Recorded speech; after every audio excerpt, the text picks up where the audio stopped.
અને રાજકોટની મારવાડી યુનિવર્સિટી અને અનેક ખાનગી યુનિવર્સિટીઓ છે કે જેમાં આફ્રિકા ખંડના વિદેશી વિદ્યાર્થીઓ અભ્યાસ કરી રહ્યા છે। આ વિદેશી વિદ્યાર્થીઓ અભ્યાસ કરતા અનૈતિક પ્રવૃત્તિઓ, સામાજિક દૂષણ, નશાખોરી સેવનો કરી રહ્યા છે, જેને લીધે આજુબાજુના ગામ લોકોને અને રાજકોટ શહેરની અંદર અનેક વિસ્તારોમાં સામાન્ય લોકો ખૂબ ત્રસ્ત છે। આખા રાજકોટને ખબર છે કે આ વિદેશી વિદ્યાર્થીઓ શું અનૈતિક પ્રવૃત્તિ કરી રહી છે।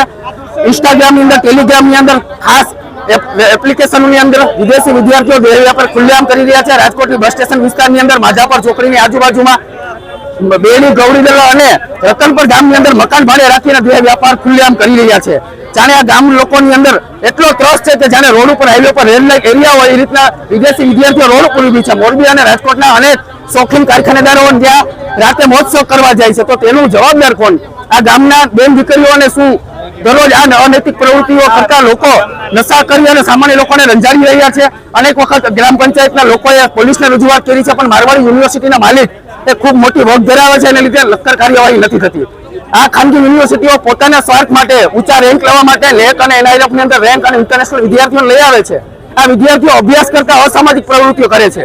આ યુનિવર્સિટી, મારું નામ ઝાલા સિદ્ધરાજ છે અને હું રતનપરમાં હાલ અમે સોસાયટીમાં રહી છીએ।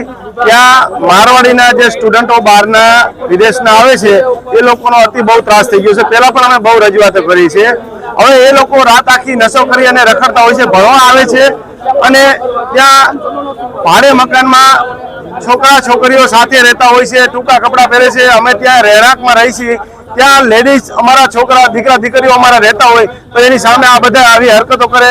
બીજા ભેગા ગાડીઓમાં અને રિક્ષાઓમાં બેહીને જતા હોય છે। અમને ખબર છે શું લોકો ધંધા કરે છે અને શું એમનો વ્યવહાર છે, પણ અમારી સાથે ગેરવર્તન કરે છે અને અમે બોલી કે સમજતા નથી। એ અમારી ઉપર હાથ ઉપાડી લે છે, અમે તોય છતાં કાંઈ બોલી નથી શકતા। આજે એના માટે જવું પડે। ગઈકાલે એક બનાવ બન્યો, અમારે એક ભાઈની આંખ જરાક રહી ગઈ, એમને આંખમાં લાગી ગયું, લોહી જામી ગયું અને કાંઈ વાતમાં નહોતું। નાની એવી વાતમાં એ લોકોએ એવો વ્યવહાર કર્યો કે તમે અમારો વિડીયો ઉતારો છો એમ કરી અમે એને ચેક કરાયો મોબાઈલ, એમાં વિડીયો ન મળ્યો તો પોલીસ સ્ટેશને જઈને એ લોકોએ અમે ફરિયાદ કરી, પોલીસ બોલાવી તો એ લોકોએ એમ કીધું કે આ લોકો મને છેડતી કરે છે। અમે આર્મી રિટાયર્ડ છીએ 3 અને અમારી ઉપર એવો આરોપ લગાવ્યો। પછી અમે અહીંયા આગળ કેસનું સમાધાન કર્યું, પણ આવો બનાવ આગળ ન બને એટલે અમારી એ જ રજૂઆત છે કે એમને મારવાડીની અંદર સુવિધા કરો। એમને અહીંયા અમારા ગામમાં અથવા અમારી સોસાયટીઓમાં રહેવા માટે મકાન ભાડે, એમાં બહાર રહેવાની પરમિશન ન આપે।